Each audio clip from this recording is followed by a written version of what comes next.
በጣም የሚገርመኝ ነገር ግን ልንገራችሁ ከዚህ በጣም የባሰው ነገር አላህ Subhanahu Wa Ta'ala ስለ ትዳር የተናገረባቸውን የቁርአን አንቀጾች ወይም በሁለቱ ተጣማሪዎች መካከል ያለ ግንኙነትን ያወራባቸውን የቁርአን አንቀጾች ዝም ብዬ ለማስተንተንና ለማስተዋል ሞከርኩኝ አንድ ነገር መጣልኝ ድሮ ልጆች ሆነን ትምህርት ቤት እያለን ትምህርት ቤት ለምን ነው የምትማረው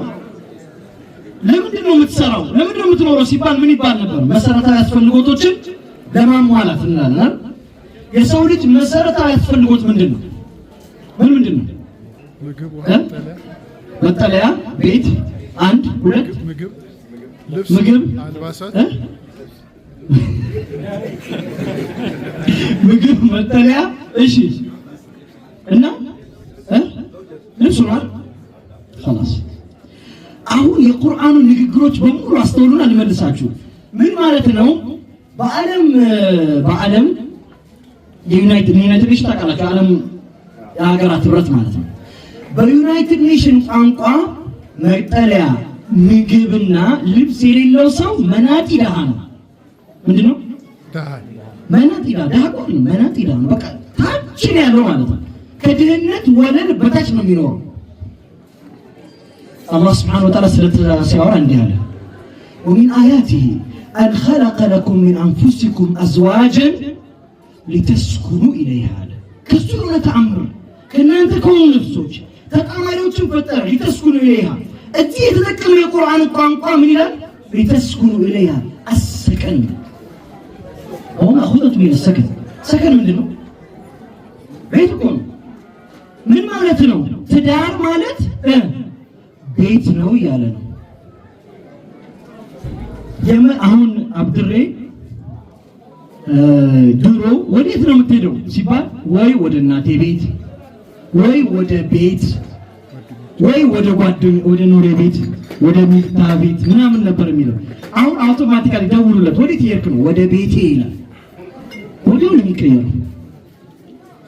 ወዲያውኑ ሌጣ ከመሆን ሜዳ ላይ ከማደር ወደ ምን ተሸጋግሯል ወደ ቤት ምንድነው ወዳጆች ቤት ምንድነው ነውርህን የሚሸፍን ማለት እኮ ነው አይብህን የሚሰትር ማለት ነው አይደል ቤት ማለት እኮ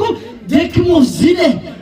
በቃ ሁሉ ነገር ጨለሞብህ የሚታየህ እኮ ሄጄ ቤቴ ልረፍ ነው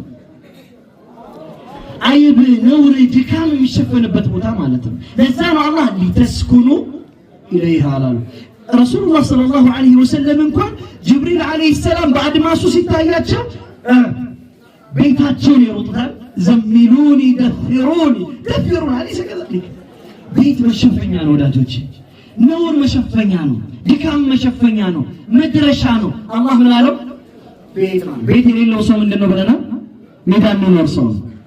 ቤት የሌለው መጠለያ የሌለው ሰው ሜዳ የሚኖር ሰው ሁለተኛው ምንድነው አለን መሰረታዊ ያስፈልጉት ምንድነው ልብስ ነው አላህ ስለ ትዳር ተጣማሪዎች ሲያወራ ምን አለ ሁና ሊባሱ ለኩም ወአንቱም ሊባሱ ለሁና እናንተ የነሱ ልብሶች ናቸው እነሱ ደግሞ የናንተ ልብሶች ናቸው አየህ ትዳር የሌለው ሰው ልብስ የለው ላጤ በነገራችን ላይ 40 ደቂቃ ነው መስታወት ላይ የሚቆመው ያስተካከለ ማለት ባለ ትዳር እሱ ይነግራቸዋል ወደፊት ኤክስፒሪየንስ ጠይቁት ልክ ሲወጣ እንዴት ነው የሚላት አሪፍ ነው ዓለም ሁሉ ቢቃወሙ በዛው ልብስ ነው የሚሄደው አጀብ ነው خلاص كنا لباس لكم وانتم لباس لهم ልብስ ምንድነው የሚያደርገው መጀመሪያ አውረትን የሚሸፈነው ነውርን የሚሸፈነው ታውቃለህ አራቁትን ያየች ሚስት ብቻ ናት ሌላ ሰው አይም ራቁትን አውረትን ያየች ሚስት ናት አላህ እሷን ነው ልብስ ያላት ያያት አንተ ነው ልብሷ ያለው